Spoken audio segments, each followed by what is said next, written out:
Well, welcome to They Said, We Said, guys. How about you give us a quick introduction of what They Said, We Said is?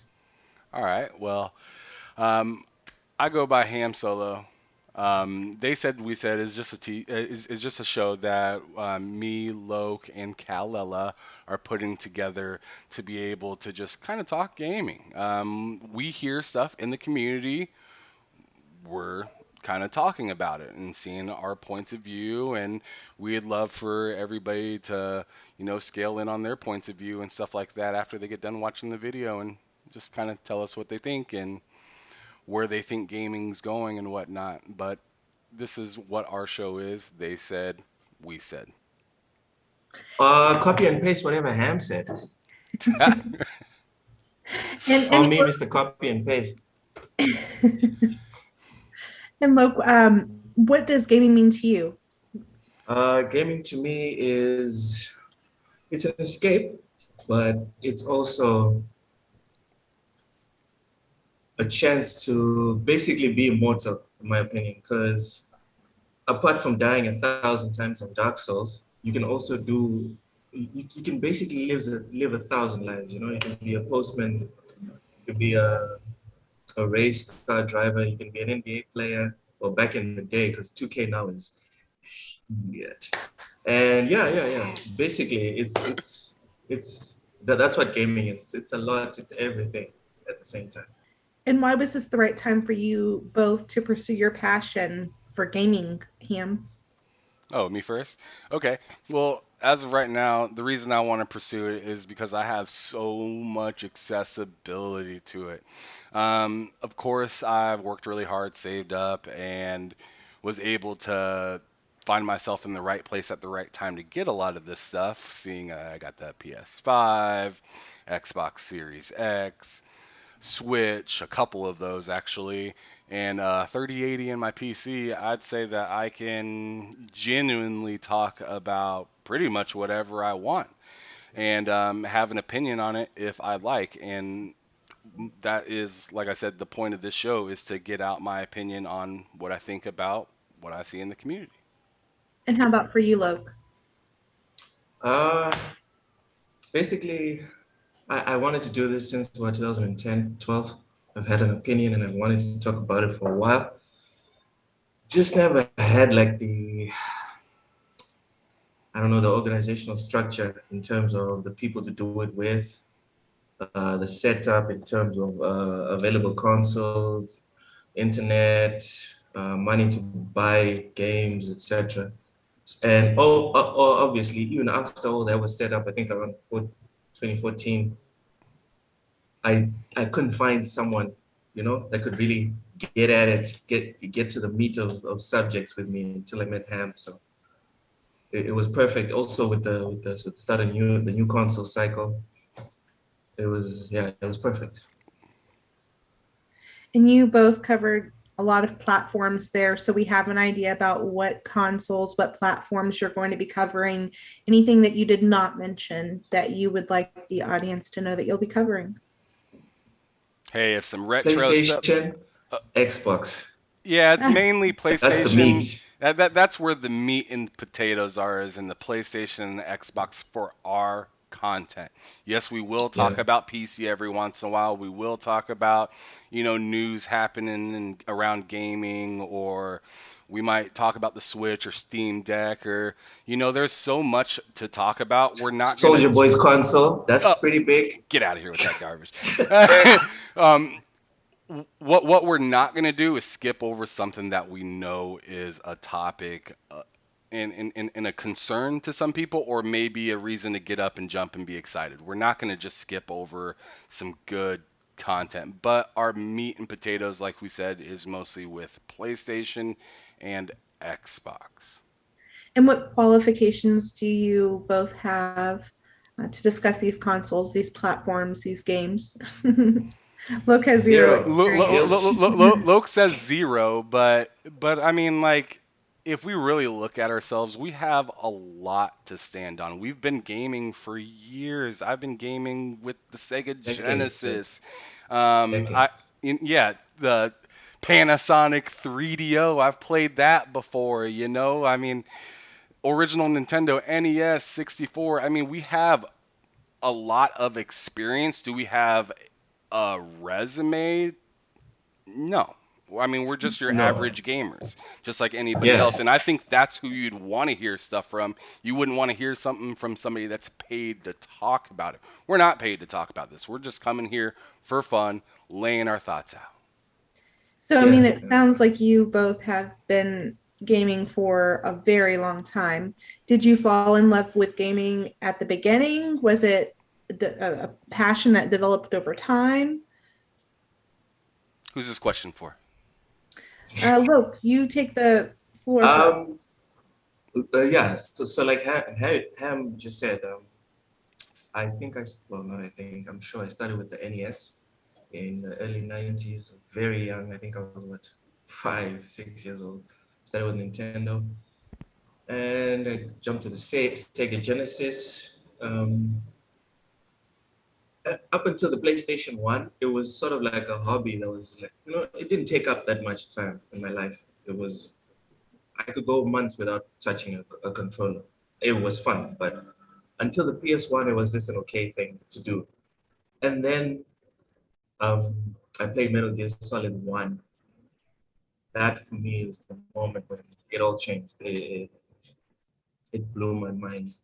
Specifically, the fight with Psycho Mantis, when after failing, I think, 15, 20 times, Colonel, oh God, I'll be failing his name.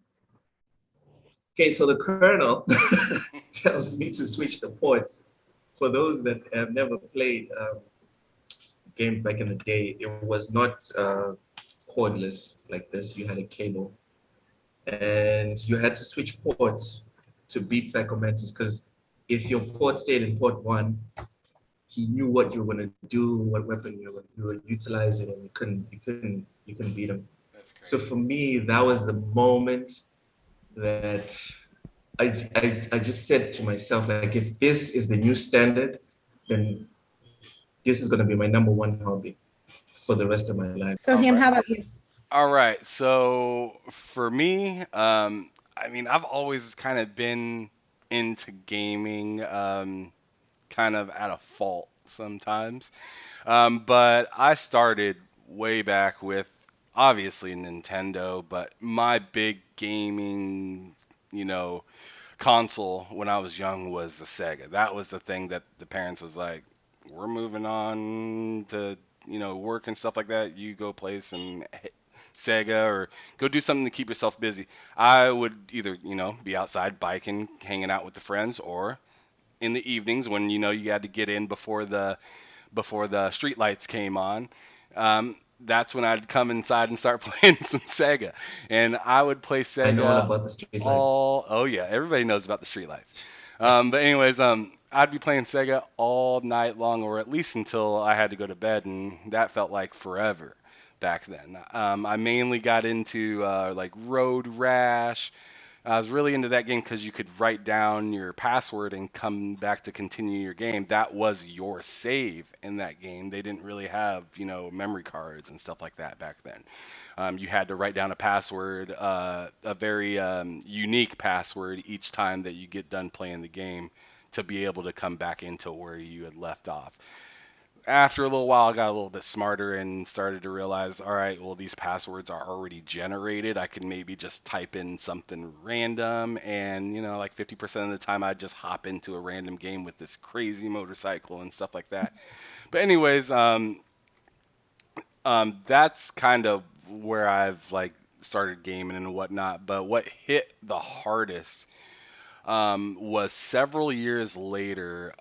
Because I mean, like I said, I was always into gaming, but what really hit home for me in gaming was on the PS2 when Grand Theft Auto 3 came out. That was when my whole like wow, what can gaming really do? Because I am running around listening to all sorts of quick crazy radio stations that are really inappropriate for my age, probably. Shooting everything in sight and doing these crazy off the wall missions.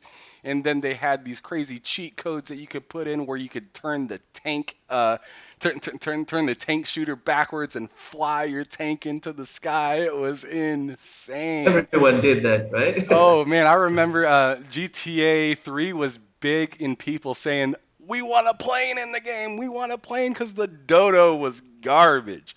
The dodo Yeah, plane was that was garbage, horrible. and if anybody played GTA 3 and like actually like really played that game, you remember the dodo plane. That thing was awful.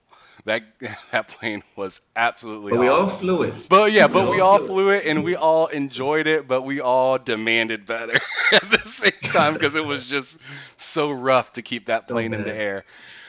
This But sounds like your love is both of your love is very deep rooted in games. yes, We've come a long way since those days. What is game of the year 2021 so far?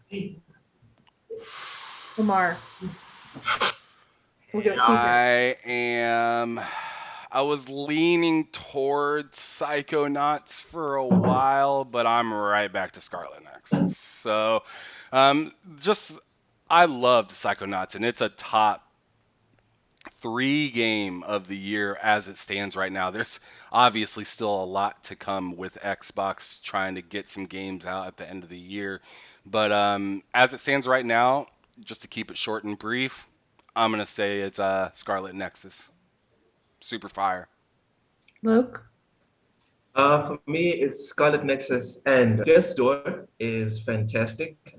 It, it really made me feel something, you know, because Scarlet Nexus is just so much quality in every department. Death's Door has its shortcomings, but it does something that I think a lot of games don't target anymore. Like a lot of games just target monetization. And Death's Door for me, they really wanted you to leave and be like, something in me changed, you know, if you were paying attention, because obviously there's people who are just gonna run through it. But if you're paying attention and reading through the text and stuff, it's a very good, it's a great game, in my opinion. So yeah, for me it's Death's Door or Scarlet Nexus, one of the two. All great games. But you guys, I'm going to throw a double-ended question at each of you. Ham, what is uh, favorite, least favorite genre? Okay, so me first.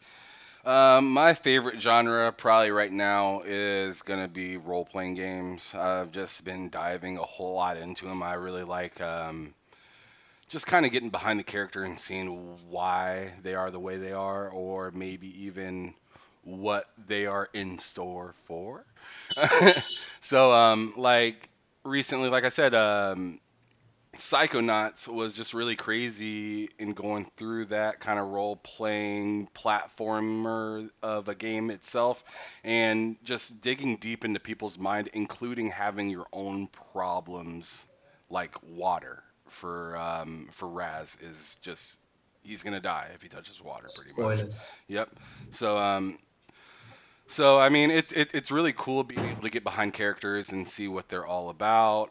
Scarlet Nexus had a, I mean, that's why I put Scarlet Nexus just a hair in front of Psychonauts is just because it's so deeply rooted in each character. They have a massive backstory, but the thing with Scarlet Nexus is that you have to have a lot of patience and really let the story kind of evolve. If you rush through that game, I feel like you're only getting a piece of what you really deserve if you get Yeah, it. yeah, yeah. I think you probably have to play the game 4 times. The first 2 times is to get the two base stories. The next 2 times you have to put it on the hardest difficulty and just 100% the game. That's my I'm opinion on how my you should play third Scarlet run Nexus. on that game right now, and I'm going back to Yuito. Kasane Yeah. was pretty dope. I'm not gonna lie, she was like kind of OP. Um, but it's also after I started the plus, the like new game plus, Yes. so Yes. you get to Yes. hop back in there with the same stats that you had before and just Completely For wrecked. some reason, on my save, Kasane's run, I couldn't use the new Game Plus abilities, so I had to play Kasane from zero, and Oh I man. absolutely hated it. It was horrible for me, at least. I don't like the way her projectiles go around the place. I'm not sure about the distance it covers, whether it's short range or properly long range. I know the author of I that don't know. game I said that prefer technically Yuito. you can use either one first, but I felt Yuito like is the using best. Yuito first is smart Yes. for personal reasons. That's just what Yeah. I personally believe. Once I got to Kasane, it was just lights out for everything, and I had it on the I hard think we're getting difficulty. sidetracked. Yep, we are. What's your least favorite genre?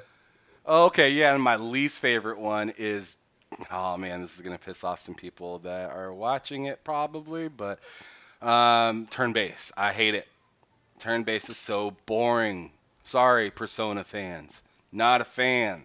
Sorry, turn-based Final Fantasy fans.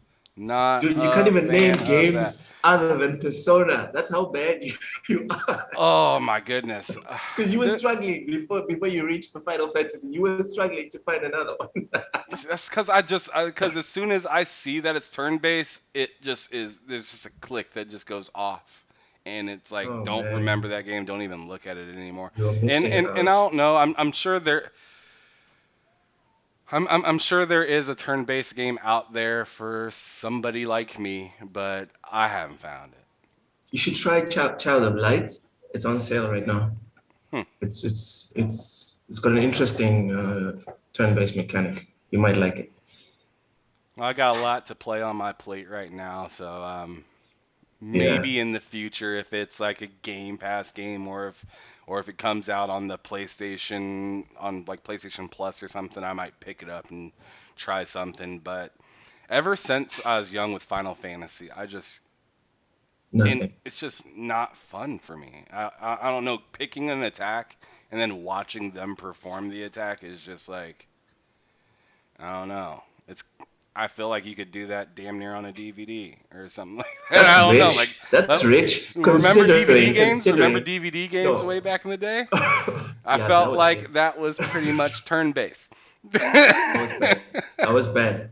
That was bad. Also, it's rich. You saying that you click and then you watch them perform an attack, considering your game of the year has a lot of attacks that you just press and then you watch them pull out an elaborate move. I'm just saying.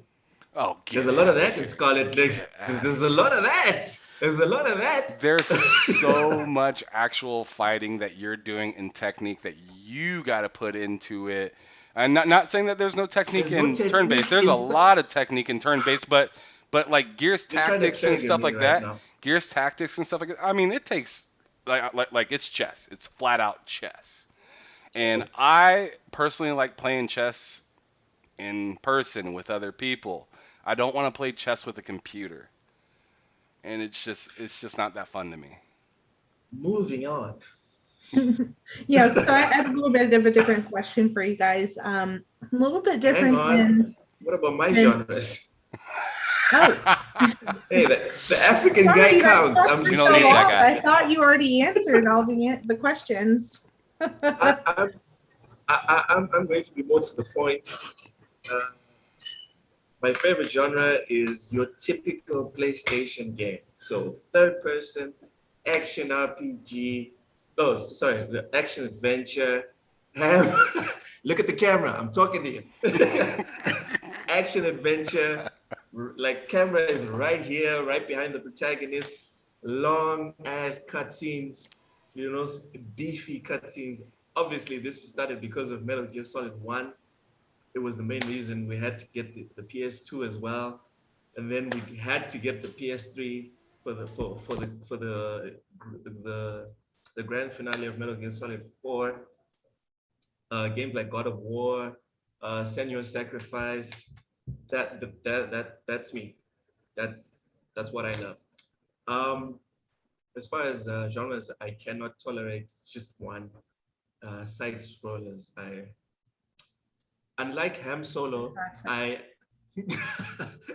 unlike Ham Solo, I actually still try them. I still try out the stuff that I don't like. So I've tried like Ori, Blasphemous, the That's because new they're good. Castlevania thing that they That's because made. they're good.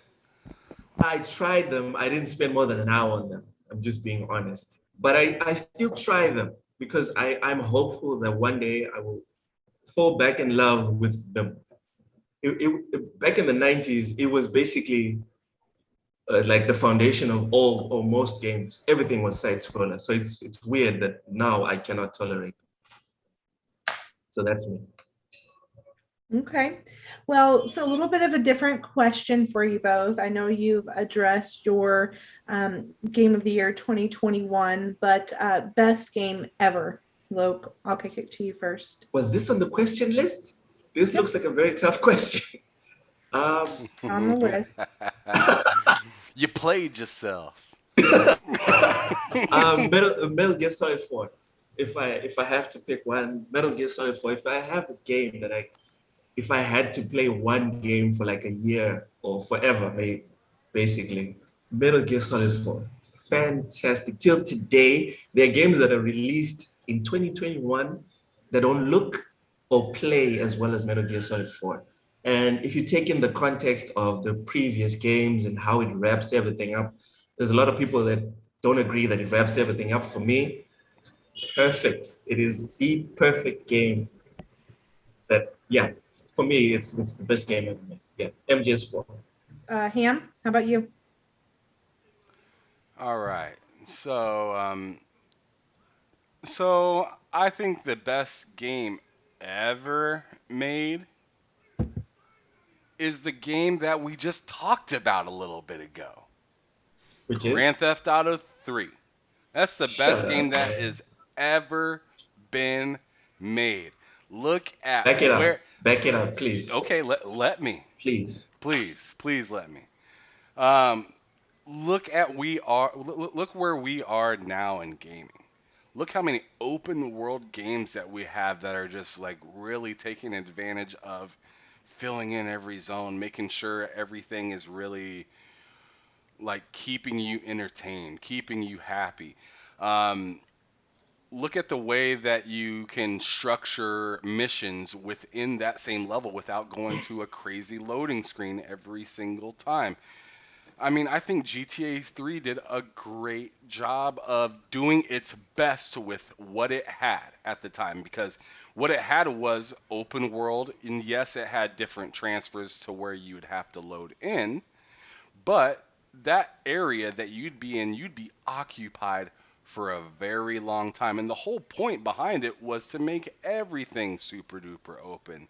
But you couldn't do that with the tools that they had at that time to make it that massive and that open. So I think I have a just for question. what's up? So the crux of your argument is because GTA 5, GTA 3 created a new genre, correct? Absolutely. They created a So genre based that on that, nobody was ready for and really disrupted the gaming community.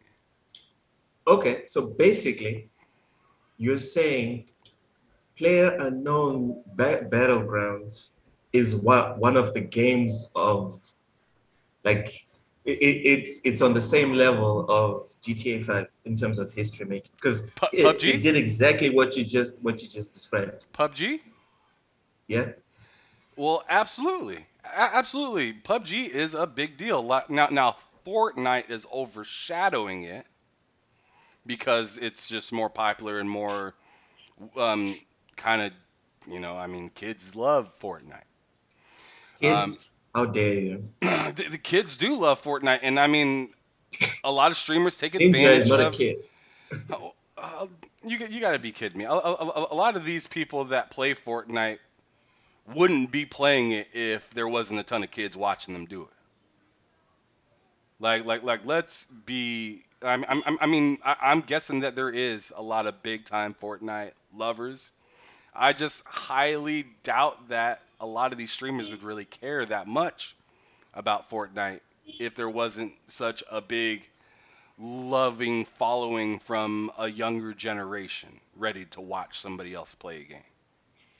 Okay, but going back to your original point, for me, creating a new genre is not enough justification to say a game can be considered as the greatest of all time. Because I Well, there's believe no that wrong answers the here. medium, There's no sorry? wrong answer. So there's no wrong answers here. Have you put in your 2 cents, Look? What's your favorite game of all time? Yeah, Yeah, Metal he Gear said it Solid was. 4, Yeah, he said it was. the greatest narrative experience you can have. Oh, Technically, it's that's Metal right. Gear That's Solid right. 1 to 4, I but remember if because it I has to remember be thinking one, about, oh yeah, they did have the smoke and the lights and like the footsteps if you walk in water or blood. Like I remember all that. I remember now. and that was the PlayStation 3. That was what, 2 generations ago. That's nuts. It's crazy. PlayStation 2 Grand Theft Auto 3 is what it is. It just made I every Well, it changed so much in the landscape of gaming. It's If been you bettered. That's my problem It with the might argument. have been bettered now, but I'm saying of all time Who has something bettered Metal Gear Solid 4? who has bettered Metal Gear Solid 4? I don't know. To be honest, I mean that's up to interpretation. That's up to. all right, Okay. break it I up. mean, just like Break what it I'm up. saying is up to interpretation. Moving on to the next question. Best console. Best console Yeah, right best now or of all console time? of all time. Ooh. PS2. Okay.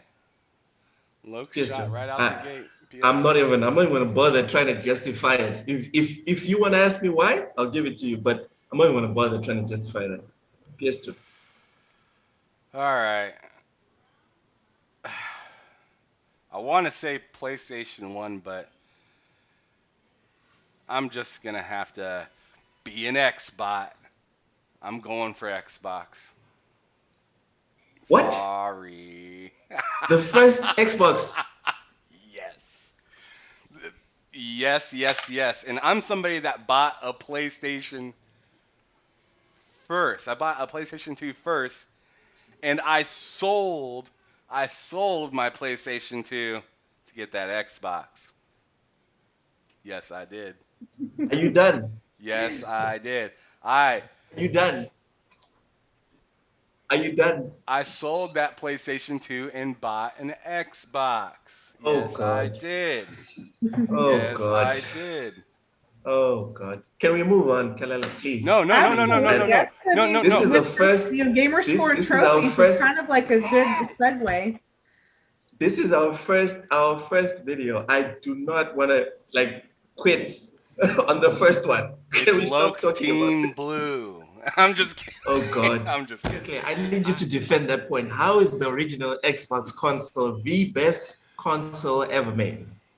I need you to For back me, that it up. I'm is. sorry. For me, it Yes, I is. need you to back it up. Why is it the best for you? Please. There's no right or wrong answers here, you guys. There's Yeah, no I right get or it. wrong. I'm not saying it's wrong. I'm not saying it's wrong. I just want to Oh, a lot of understand. people would say I'm Please. wrong.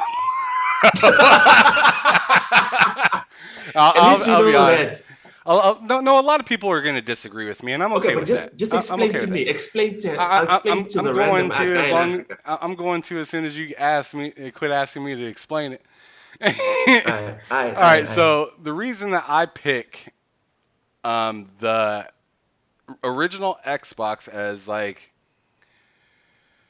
the best of, I mean, maybe I should go 360, but to be honest, if I'm being honest with myself, as when I was a kid and the most enjoyable time that I had ever, um, bef- and I don't want to lean too much into multiplayer and stuff like that. I personally believe that when I was able to play GTA 3 and Here we go Vice again. City, Here we go oh again. yes, when I was able to play those games on my Xbox, I was able to make my own radio stations, use my own music with those radio stations. Oh yeah, that was a nice feature of the That original feature was Xbox. dumb. And the audio That was fun. quality that came out of your Xbox after, remember, putting a disc into it and burning it.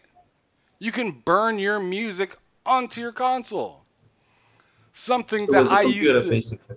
It was a computer. It was a computer, and that's what I loved about it. And I used to play Conflict Desert Storm, Fusion Frenzy, SOCOM was on there as well, I believe. Maybe not on that. I don't remember exactly. Um, but I do know for sure Battlefront was on there as a big Battlefront KOTOR, fan. KOTOR. Yeah, KOTOR was on there. I mean, there was so much original spice that came out of that first Xbox that you knew, like at that point when PlayStation was already booming, they already had that PS5, it was going good. Xbox PS2. was hungry, and that's why and that's why I think that for me is my favorite console, best console of all time, just because the amount of memories that it brought me was insane. I mean, that's where first Psychonauts was on. And second place for you is the 360. Uh, I'd actually probably say the first PlayStation was probably Oh, number okay. two. All Just right. because So there are everything that some you can neurons play, in there. mostly Okay. everything that you can play on Xbox, you could play on the PlayStation 2. Mostly. I mean, there was crazy games like, like Speed Punks. That was really cool.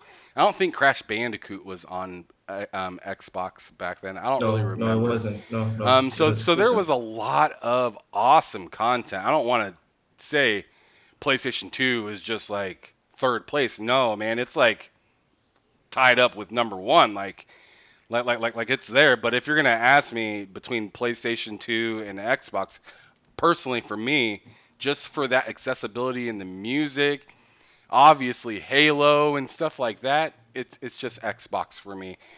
And then PS1 because it was just so damn versatile. It was just so damn versatile for the time. You guys, I want to hop back in. I want to talk about something that I thought was really interesting because I know Ham is a lover of videos and clips and putting together some masterpieces. If you haven't checked out his Psychonaut 2 video or some of his other videos, he really times the stuff well. But Microsoft Plug. acquires Clipchamp to help fix the terrible video editing on Xbox. Ham, I'll let you kick it off because I know you do a lot of editing. Oh my god, and ripping from my Xbox is a pain. Categorizing the stuff is a pain. Not having any way to really properly trim something or know the quality that you're supposed to be getting is really frustrating when you do it on the Xbox, especially when you look at its counterpart, PS5. They have I think it's called Share Factory, and man, Share Factory is awesome. I can literally edit an entire video from my PS5 and not have to do anything else and upload it directly to YouTube or put it on Twitter if I want to. For the Xbox, I can only trim the video a little bit and then hope for the best in quality when I send it off. Because sometimes it's washed out. Sometimes it's way too dark. Like I said, it's just like very frustrating kind of working and trying to create a quality product from Xbox easily. I mean, you can still do a quality product. Don't get me wrong. USB, put it in there. Get all your videos and whatnot, or Delgado, or no, it's Elgato. Excuse me. And you could use Elgato. Yeah. Elgato for your PCs to stream that way. But I feel that this is a really, really smart move for Microsoft because it's not an Xbox acquisition, it's a Microsoft acquisition. It's something that the whole Microsoft thing is trying to get figured out. So I'm hoping that the additions with that being brought upon will make my Series X a lot more fun when it comes to using that share button instead of And the hitting the keyword is hope.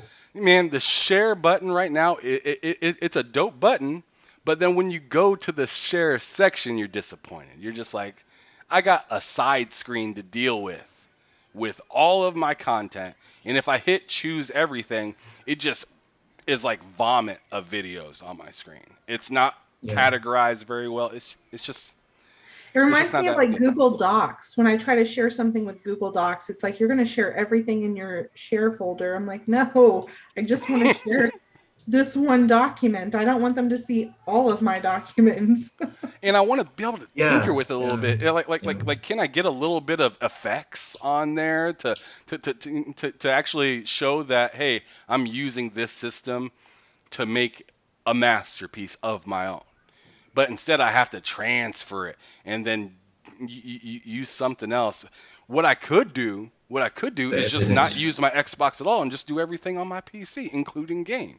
I mean, I could Yeah. technically do that, but there are a few features that I really like with my Series X, so that's why I got it. But yeah, Yeah. I'm So hoping this acquisition helps.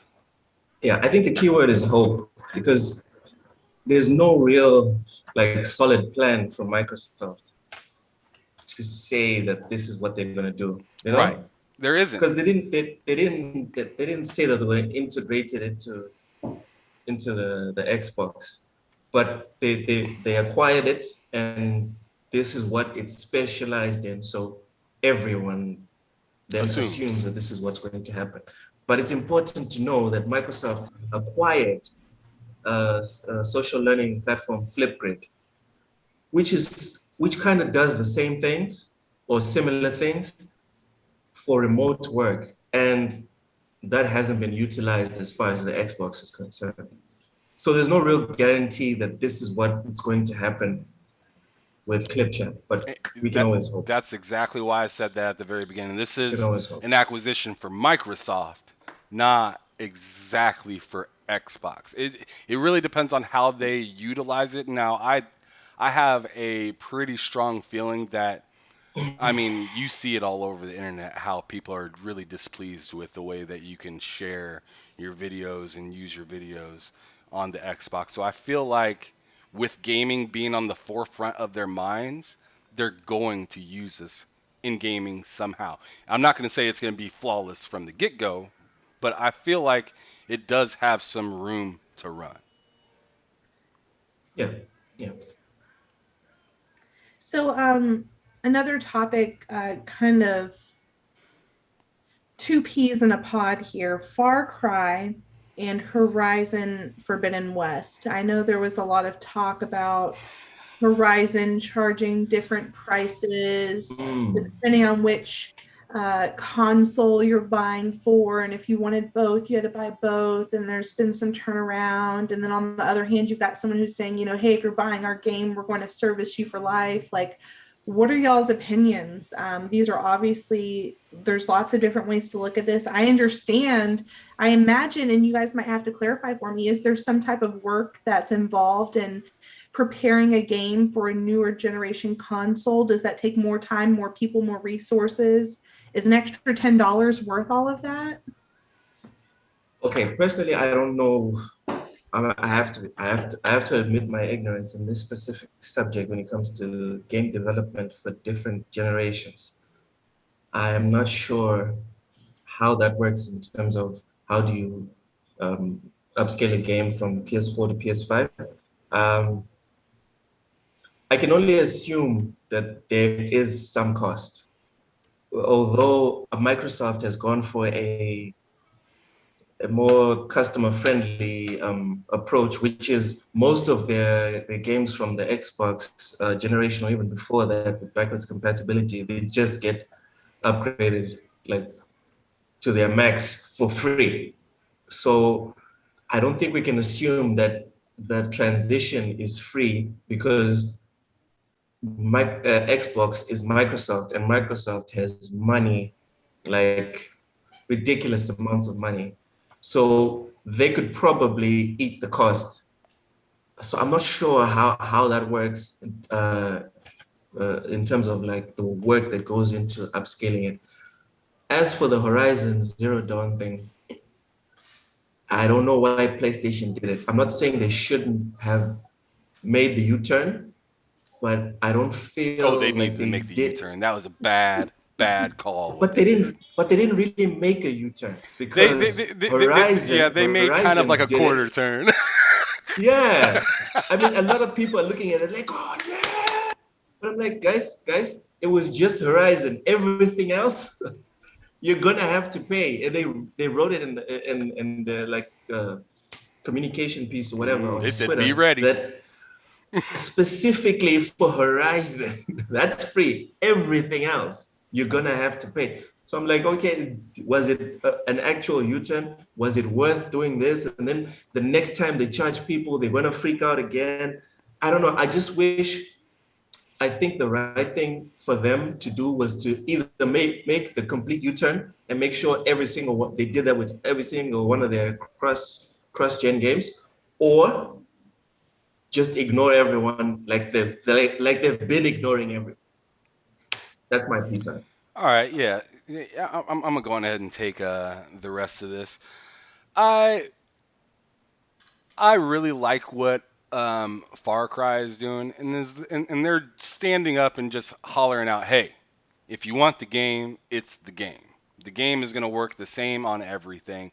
And to me, that's the way it should be. It shouldn't be an extra upcharge. Cause think of it like this: if I buy a crappy computer and I buy Horizon Zero Dawn on that, and it runs like crap because it's a crappy computer, and then I go and buy the most high performance everything, still a computer, same game, different graphics, sure, but did I get charged twice? No, because it's the same game.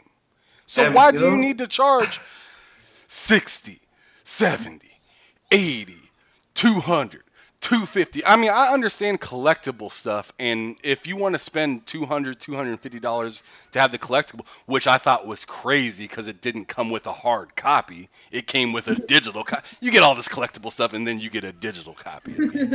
Ain't that yeah, some bull? yeah, yeah. But- I feel like you're just baiting me right now. I felt like I had said everything I wanted to say.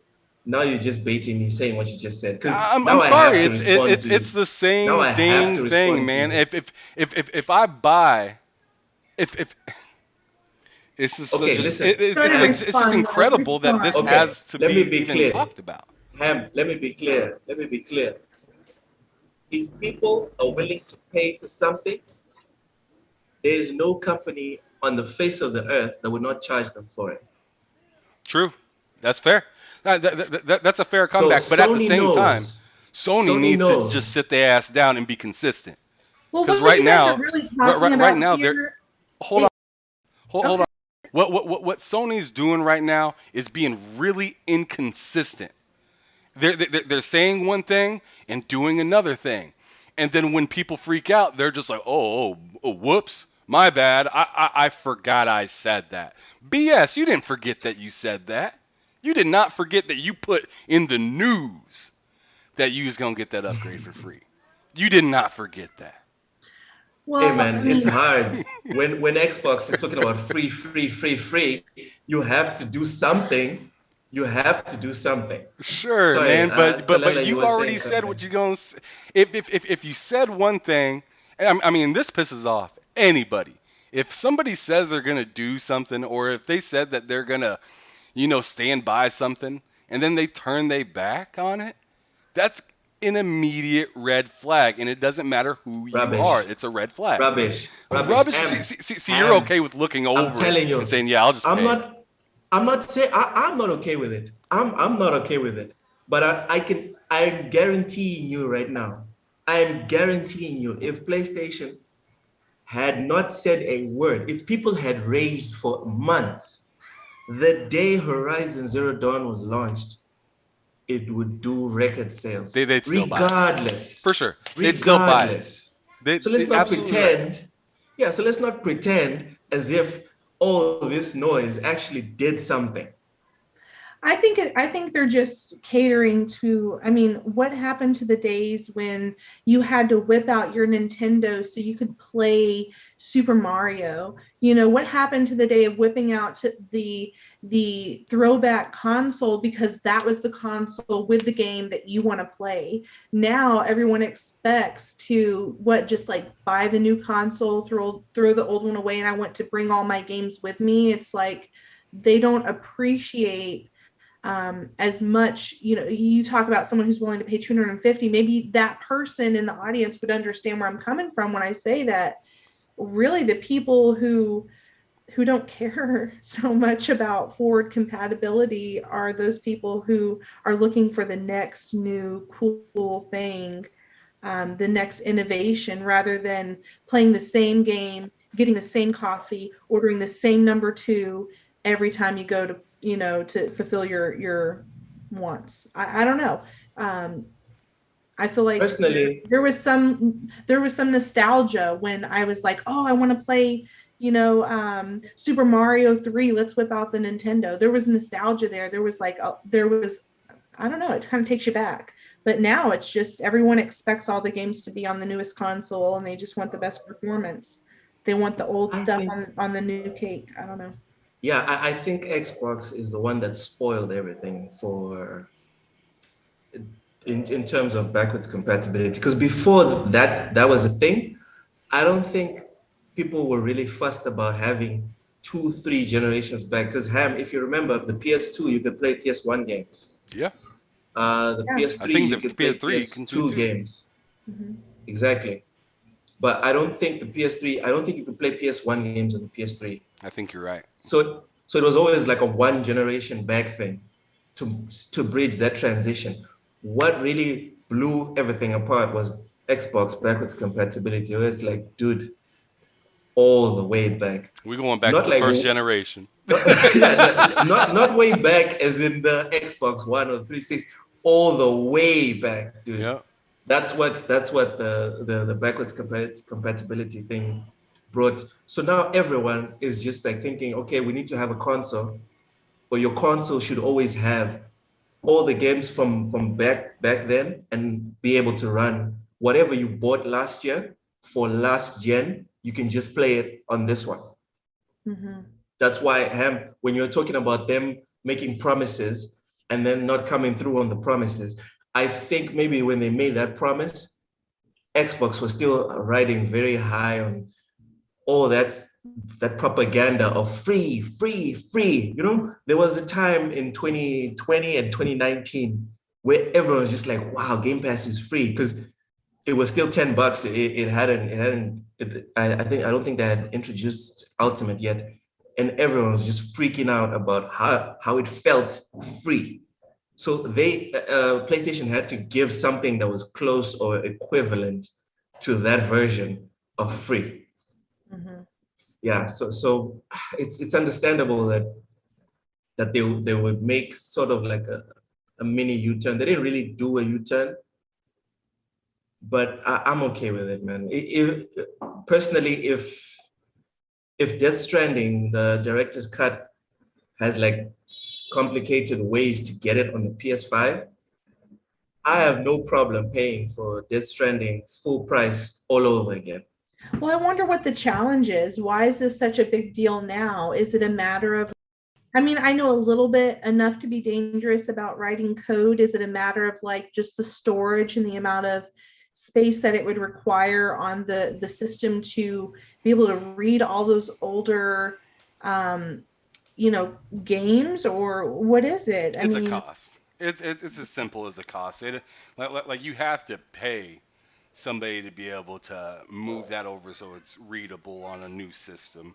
And like PlayStation came out firstly and said, "Hey, we're moving on. We're done with it." And then they We like, believe in and generations. then they backpedaled and they're like, "Oh, wait. We do want to bring some stuff back." And then they're like, "Well, what could we do to monetize upon it?" And some people are just like, "Yo, Xbox isn't monetizing on any of that. They're just giving it out. They're just giving us this stuff, and it has enhancements on it with it." And well, it PlayStation is sounds like like, and PlayStation is like, huh, that's cool, but they ain't getting no money. Like, and we want money. And we know It's how to get money. So they started charging on some of it. Some of it I'm totally okay with. But what I'm just the only thing I'm screaming from the high ceilings for PlayStation to do is just be consistent. Why does it always have to be a conversation when the game comes out? What price is it gonna be? I mean, come on, man. I mean, I should know. Hey, am I paying $60 or $70? I don't care either of the price.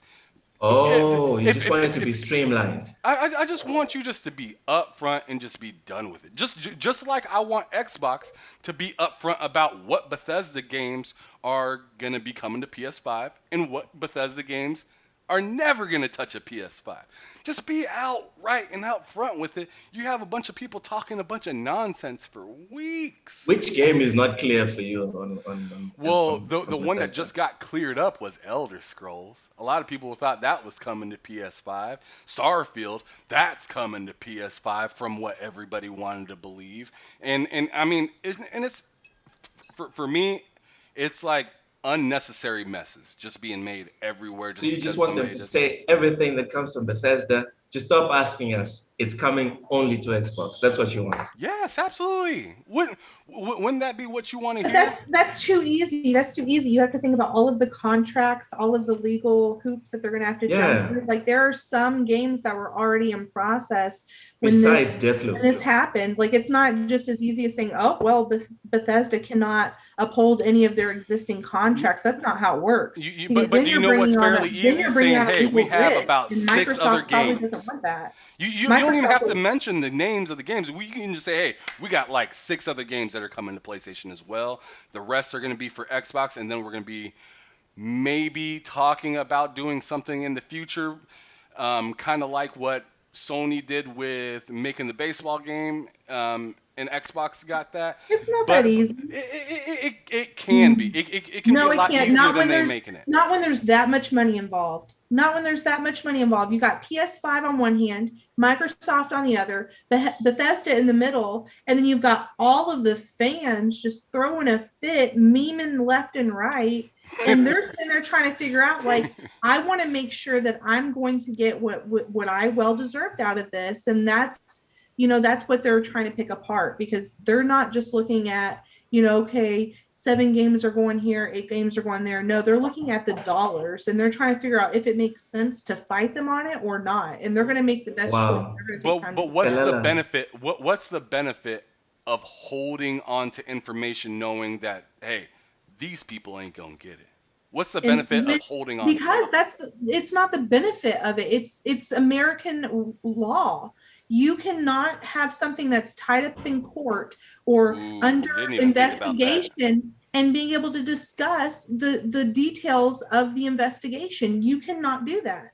They maybe just don't want to say that there's probably a lawsuit open right now and it's under investigation and they're trying to figure out the details and we can't talk about it. That's They probably actually don't want to true. make a statement like that. I And there's forgot about that. probably I forgot about there's that point. also That's true. there's also possibility of like in-house negotiations that are taking place Yeah. Settlement. between like Bethesda and Microsoft about how they can get out of like a deal with Sony for X game or Y game. So they can't just come out and just say all this stuff. That's Maybe. fair. Those are some valid points. But I feel Yeah. like there could be a better amount of clarity. Like, hey, we'll come back with some more news about Bethesda in our exclusive deals at a later time. You don't even have to note it down. Just put something on the table where people stop arguing about stupid things like Starfield. Like, But it's And cute. I'm so going back, entertained. but Oh. but going back to the Horizon point. Listen, um, I played Horizon, not a big fan, but I played Death Stranding. And if they were to charge full price for the director's cut that's coming out soon, I would pay it. So I'm just saying, I think it has a lot to do with also with like people's personal investment into whatever IP. And PlayStation know, they absolutely know that there are millions of people that will pay. oh yeah, So why not charge them? why not charge them right? But watch your words going on into the future because you're gonna have a whole lot of people making silly accusations and saying all this extra fluff just for some extra, all right. you Stop know. bashing PlayStation. No, I'm not bashing PlayStation, man. I think it's I really enjoy my PS5. Kalela is currently going through Horizon Zero Dawn. I played a little bit of it. It's pretty good. It's not really my kind of third I know. person I know. RPG. I just don't really like the I'm not the biggest fan of the protagonist in that game. I just feel like she's just a little too dull, just Okay. really boring. But anyways, yeah, I mean, I like I really Halo. enjoy my PS5, uh, and I hope more stuff comes out for it. I just want more clarity, and that goes with Xbox too. I want more clarity out of both of them in certain aspects where they just leave the door wide open for criticism. So let's talk about the next gen patch for Cyberpunk 2077 that's launching Let's. this year, maybe? Yes, no? Ham Solo, sit down properly. Come on. I was just acting like Cyberpunk. I was just melting away because by the time Man. by the time they come out, by the time they come out with this next gen path, it's gonna be gone. Like nobody's gonna care about that game anymore, man. And if there is, it's gonna be like a niche crowd anymore, man. I feel like that game is awesome. I'm currently playing it right now, so don't get me to thinking I'm saying that this game is ass. It's not ass. It's a good game. It's kind of Ain't glitchy nothing at wrong with sometimes. ass. True, what I'm trying to say is they've been in production for this game for I don't know how long. And I'm not talking about just like what just came out. I'm just talking It's about launch. all out of everything. They've been in production for this I think it's more than for 7 years now. so many years and they shot themselves in the foot. They put out a bad they put out a bad version for the PS4 and the Xbox One, and then the version for the PS5 and the Series X and the PC, they run fairly well. But by the time you put out that Xbox Series X and S and PS5 version, it might rehype it a little bit. But if you think about the games that are coming out here soon, that's gonna get the back of everybody's backlog. That's gonna be it's not gonna outdo Halo. It's not gonna outdo Horizon Zero Forbidden West. It's not gonna outdo Ragnarok. Forsaken, Ragnarok. It's not gonna outdo Sifu. any Oh my God, games. Sifu. Even a game that's an indie game. It's not gonna outdo Sifu, man. And that's what No, I'm it's not. saying. Is it had an extremely large window to figure its stuff out, and it blew it.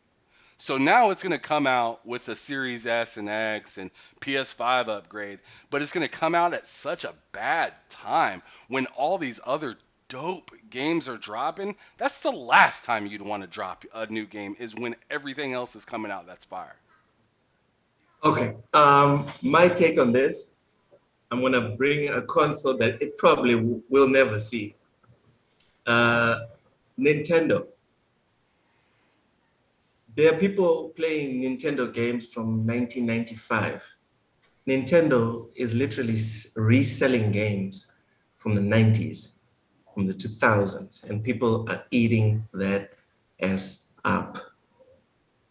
I mean, literally millions of sales for old ass games. Sure. Now, I'm not saying that Cyberpunk is going to resell millions like it did last year, December. Yeah, it was December that it launched. Yeah, last year, December. Probably not going to make those sales, but it's definitely going to get enough people replaying when it eventually comes out to the point where when Cyberpunk 2078 eventually comes out, people will be sufficiently hyped back to go back day one. So for me, in terms of if it doesn't come this year and only comes next year or the year after that, I don't see a problem. Because me personally, I've got It a ain't coming this gigantic, year. I have a gigantic backlog. Okay, negative Nancy. It ain't. The point is, I have a gigantic backlog, and I don't suffer from FOMO like a lot of people in gaming do. For me, the only games that I rush to get are the games that I have to review for like the publications that I work for, Cross Players and GPN, plug. Those are the only games that I absolutely have to get before they launch and play the crap out of them before so I can make the review.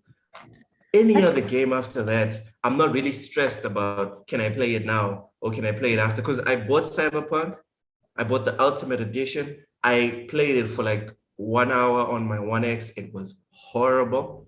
I haven't gone back to it. Every month, I just start it up to see the opening credits and then I close it.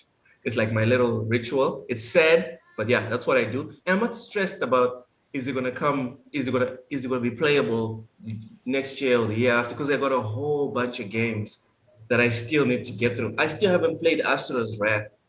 Asura's Wrath is from the 360 generation. You remember that game? The guy that's angrier than Kratos.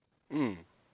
Yeah, so for me, I'm not really stressed about whether it's coming out this year or not. But yeah, I agree with you. It's probably not coming out this year. I think the only time that that question matters as far as when it's coming out is what age group you're targeting, because you both brought up really good points. Ham, you're indicating that it's not a good idea to drop when there's other really good games that are out, but really that only applies to a younger generation who wants everything but can only have maybe one or two of the things that they want. If they're lucky, if their parents get it for them. On the other hand, you have Nintendo where their sales look phenomenal, and it's not necessarily because there's more people purchasing it, but the age group, you're looking at 30s, 40s, people who played this when they were younger. There's some sentiment there, and they have some disposable income. They're well established. They have their stuff together, and they have some disposable income, and they're buying it for themselves, not necessarily as a gift for their kid. They're going in and saying, "Hey, I want the Nintendo. I'm going to buy all the games and all the setup. I want some nostalgia in my house, and we're going to do this as a family." And they drop We love some you, Retro. money on that. They'll drop money on that. I know I would. Retro games will always have a fat piece of my heart. A Well, fat yeah, piece of my heart. but I'll you have to always keep in be able mind to it's go all back and play. perspective.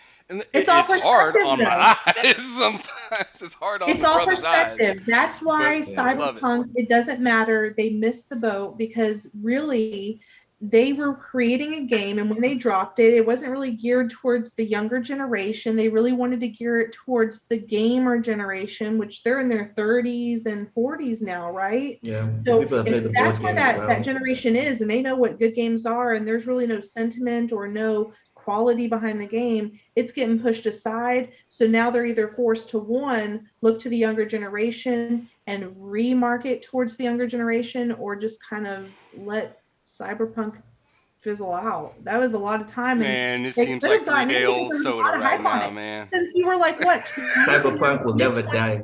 your young 20s is when Cyberpunk started like getting buzz. If it was 7 years, you're talking about 23.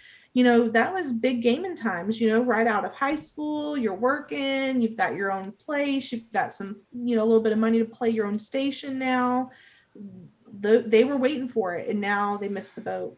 They did, and I think it's still going to be really good. Don't get me wrong. It's already a good game, especially if you have a new console. It's already good. It already runs fairly well. It doesn't run perfect yet, and That's the problem. I mean that's the problem with a lot of people. But I think if you're a real gamer, you're gonna play it. It's still fun, and I think it's really pretty right now the way it stands on Series X and PS5. It looks really good, but there is a lot of stuff that's missing that could be added to this game. And when it comes out, it'll be spectacular.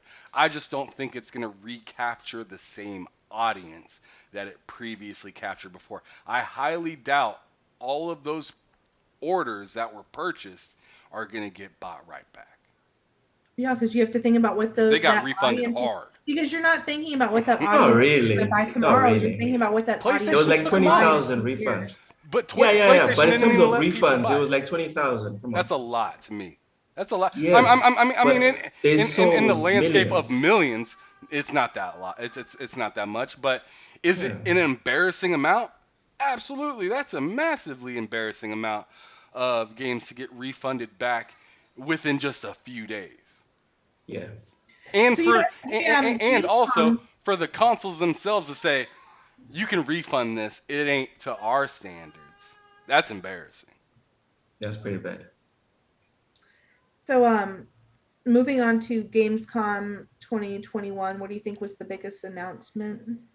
Ooh, Loki, you go first on that one, Are bud. either of you guys really excited about an announcement? Gamescom, I think the biggest announcement objectively was Marvel's Midnight Suns because it's Marvel, so many recognizable faces, Wolverine, Ghost Rider, all these popular characters. I'm sure it's gonna sell like it's gonna do numbers. Marvel's Midnight Sun is gonna do numbers before a lot of people realize that it's not what they're looking for. Because I don't think a lot of people know that it's like XCOM, but with a card system. A lot of people are picturing like a game where you just bashing around and Wolverine's just slashing and you're just pressing the X button, and that's not what it is. It's more tactical.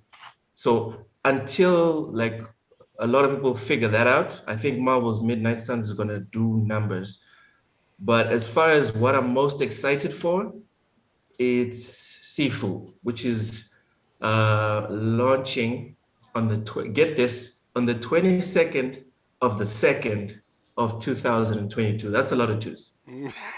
Yes, it That's a lot of twos. is. There's a Okay. lot of twos, bro. Yeah, Two, two, yeah. two, two, So two, two. for me, that's the game that I'm most excited for next year. I think it's going to be amazing. I know it's just an indie game, and people only expect like the really big studios to produce amazing games. But I think Sifu is going to be a modern classic. Man, It the won't take long. So Han, how about you? Gamescom 2021, what were you most excited about? well, mine isn't exactly a game. I was really excited to see the announcement for the streaming, for the cloud streaming for consoles. I thought that was really cool. Um, as of right now, it is really hard to play certain games with another person that owns an Xbox One. They may have really good internet, but the quality of game that they're receiving, like for instance, The Ascent, takes my cousin 3 minutes to load into the same game that takes me 40 seconds. But since I'm with him in the game, it also now takes me 3 minutes with him. It's not fun. It's really not fun sitting around and waiting. And when you're playing other games, likewise, that you have to, like Outriders as well. It takes a couple of seconds usually just to hop into that game and You're keep still playing going. Outriders? No, I'm just using it as an example. All I right, already all beat that right, game. Um, all right. I'm just using an example. It takes so long for him to get in. You almost think it crashed a couple of times. You almost think the game crashed.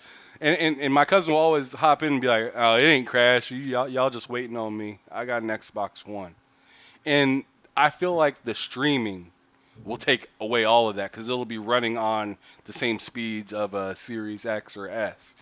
It'll be at 1080p, so it won't be the most best thing ever. But you're also playing on an Xbox One, so you know what you got.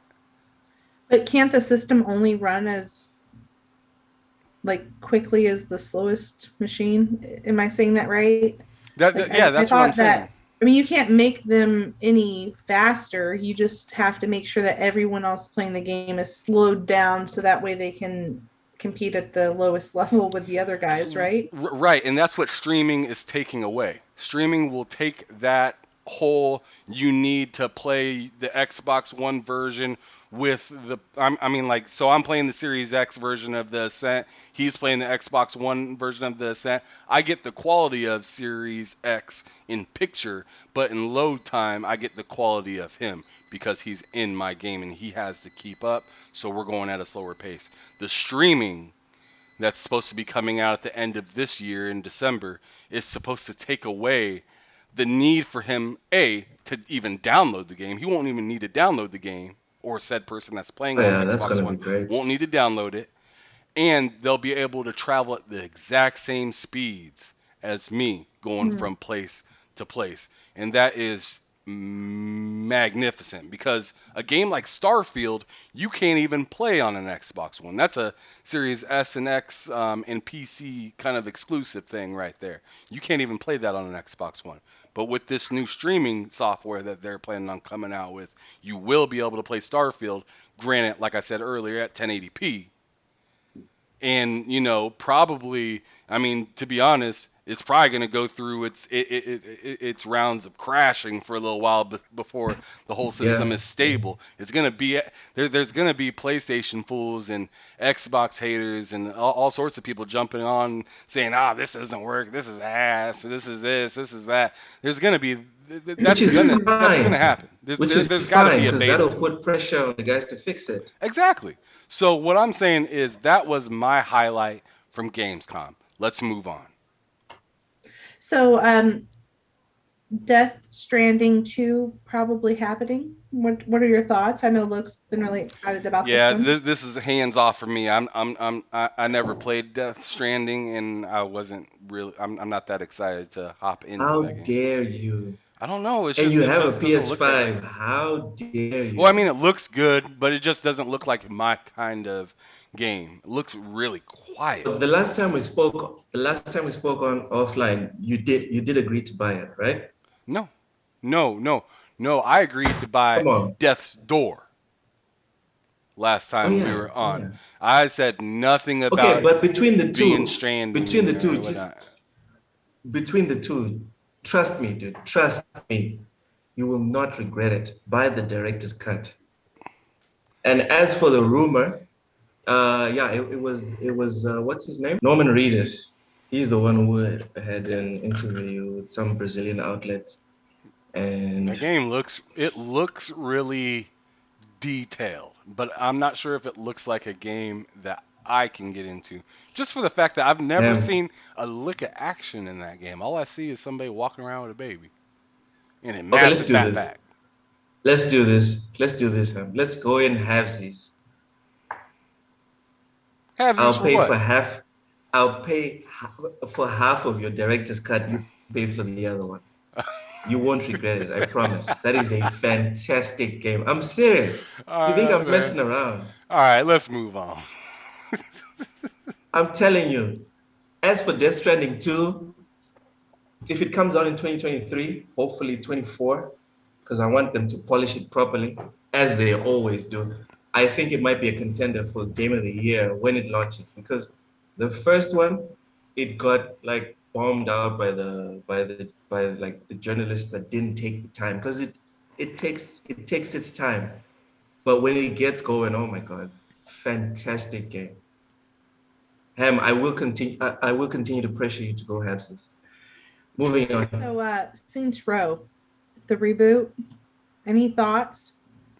Wow, that was a dull way to come out with that and say, a review. I don't think she likes it. I Yeah, don't think she it likes it. sound. I don't know anything about it. I was just waiting to see Yeah. whose face lit up first, so I can Well, who would be best to throw the question to. I don't know. I saw don't no know, glow anywhere. So, We're I taking saw the lead nothing from but you. judgment. so, We're taking the lead from you. so personally, from my opinion, I think it looks really cool. It looks like Saints Row. I mean, I'm not personally that excited about it. I didn't beat like any of the last Saints Rows or anything. It's always been kind of a second place GTA kind of game to me. It's never been like, I mean, it's kind of like Watch Dogs to me. It's just like it has all the aspects of GTA, I think it's It better than seems like Watch it Dogs, but wants to okay. be GTA sometimes, but it has almost like its own like gang mentality in Saints Row where you're like with the crew, you guys are like taking over like I don't want to get too ahead of myself because like I said, I don't know too much about that game, but it seems like in that game your crew, you want to take out other crews and whatnot and pretty much control the city. It seems and looks really cool, but I don't really have a whole lot for it. It's never really been my kind of game. Yeah, I also didn't play the previous what's it called again? Saints Row, bro. Damn. Yeah, yeah, yeah. I did listen. The game that's really stuck in my head after seeing that trailer is Fortnite. It screams Fortnite to me, Ugh. and that is not a good thing. So yeah, not a big fan. Not because of all the other stuff about zoomers and side cuts, whatever. For me, it's just the aesthetic just says Fortnite, and yeah, it's just a no for me. I'm probably not even going to give it a go. If I'm being honest, I have bought all the other Saints Row games, dabbled in them. I never actually finished them, but this one I'm not even going to bother with. You guys, I want to wrap it up with a question regarding the Telegraph. The writer who says that grown men shouldn't waste their lives playing video games. What are your thoughts, Ham? Oh man. So how many decades are they gonna go on ahead and say that adults can't or yeah, like men or adults or whoever shouldn't be enjoying themselves doing something that they like? I think that is just ridiculous at this point. Like, come on. Especially in a pandemic when there's not a whole lot to do, there's not a whole lot of people comfortable to go out to do things. Are you supposed to only like go on a run or drink some wine or Read a watch the book, news or read touch a some book grass. or like Invest in some stocks. why does everything Yeah, need to like yeah like that'll do it. That's what why they does want you to. everything have to come down to like a popularity contest of whether it's okay or cool to do something. Just do whatever you want to do. If you're not hurting anybody and you're not putting anybody in a bad light, what's wrong with playing some video games? I'm sorry. Am I wrong for thinking that? Listen, I don't think you're wrong. I don't think you're wrong, but I think the full context must be taken for this situation. Um, Basically, I don't think this is what the person actually thinks. This is my personal opinion. I might be wrong. The person has the right, the writer of this article has the right to refute that they actually do feel this way. Honestly, I don't think they feel this way. I think this is just a way to get like attention. Controversial. And yeah. I think it's a way to get attention, and it worked. You got like a ton of, well, reasonable people replying and explaining to her, or mansplaining if it was a male. You know how it is. We're not allowed to explain anything. It's toxic. That, the gaming industry, it is an industry. Okay, it's bigger than movies, music, everything. Combine it, put it all together, and it's still not as big as video games.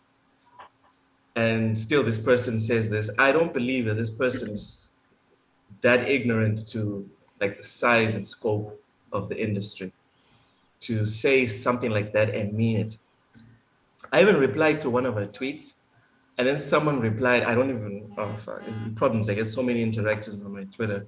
I don't even, I tried to find the interaction, I couldn't find it. Someone said something along the lines of, I'm being toxic because I was pointing out that the writer essentially did a good hustle, a good grift. They got hundreds of thousands of clicks to the Telegraph. I'm sure, and for you to read the article, you should know also, for you to read the article, you have to pay, I think it's £1 or something. You have to subscribe to the Telegraph for you to read the whole article. And I was like, oh, this is fantastic. It's going fantastic for that writer, in my opinion. Because as a writer, you want to write and you want to get as many eyeballs on it. Whether those eyeballs are hating what you're saying or loving it, they're there. Do you understand? And for me, I commented and I was like, this is going fantastic for you. I can't wait for your follow-up article talking about how gamers are misogynists and they're harassing you. And someone said that I was being toxic for saying that. But it's my way of saying, like, respect the hustle. It's a good job. I think it's a good job. She did a good job. So I think it's interesting because instead of finding a way to leverage that passion, those hobbies, people are condemning it and finding some way to make it a problem. For example, you think about like automation, trucks and vehicles that are going to be automated here in the near future, and the requirement that there's some sort of human intermediary or medium to guide that vehicle. And yeah, exactly, because you have to think these vehicles were programmed back when AOL and all of the internet login, required you to, select all of the boxes with crosswalks, select all of the boxes with a motorcycle or a bicycle or a bus. That's how they programmed that AI to recognize, for that car to recognize, where's the crosswalk, where's the bus, do I need to slow down, is there something important for me to pay attention to in the road, where are the red lights. That's where they got that feed from. So why, instead of making this a problem, why not leverage this? And I see this, maybe this is going to be a huge industry in the future, but these gamers could, you think about those games with like driving the buses down the really dangerous roads, right? You take the person out of the situation, you put them behind some sort of video game. They do it now with like drones and things like that. And you drive the vehicle, truck drivers who are weeks on end away from home, all of a sudden could now use that technology, that video game technology, in companion with the AI and the automated driving technology, to stay at home with their families. And they spend 8 hours in their office playing the video game, which is much more entertaining for a person, whether you're driving a bus or a plane or whatever you're driving. People are more inclined to do that in an enjoyable setting and take a break when they need to take a break, put it on autopilot, than they would spending weeks on end trucking across the country. It seems like the technology is there. We're just behind the times, and people are so stuck in, I need help around the house, I need help doing this, I need help paying the bills. Find a way to make more money. I think that's what they're getting at in that article, is men should be finding a way to, spend more time supporting the household, is what it boils down to, rather than playing a game that doesn't get you anything or anywhere. But we should find ways to leverage that. I would like to see the men gamers in their 30s or 40s take out a business loan and start a company to start looking into those technologies. It'd be great. I think it'd be awesome. I really think that Sure. this is just not something necessary to even be thought about. And like Loke said, it was mostly made for clicks. I mean, if you have to pay to even look at the article, that's already a trap. Mm-hmm. How many articles do you have to pay that you need to read that you got to pay for? Yeah, pretty much. I think she did a good job. I'm just saying, if I own the Telegraph, You ain't I'm mad. giving a bump. All them views, you can't be mad about it, right? Yeah, the All right. clicks they don't discriminate between hate clicks and love clicks. It's just clicks. That's all it is. True. Yeah. Actually, they do on Facebook. They have all the emojis now. Who is Although even there on are a Facebook few anymore? emotions Come on. lacking, I wish there would be like a, you know, this is grotesque. They don't want to do something like that. They don't. They want people to view it. They don't want people to judge on it, or else if you get a bunch of people judging, it's just going to get bombed everywhere. Even the best things are going to get bombed. Oh yeah, for sure. So that's an episode of They Said We Said. Thank you guys for joining us, and we'll see you next time.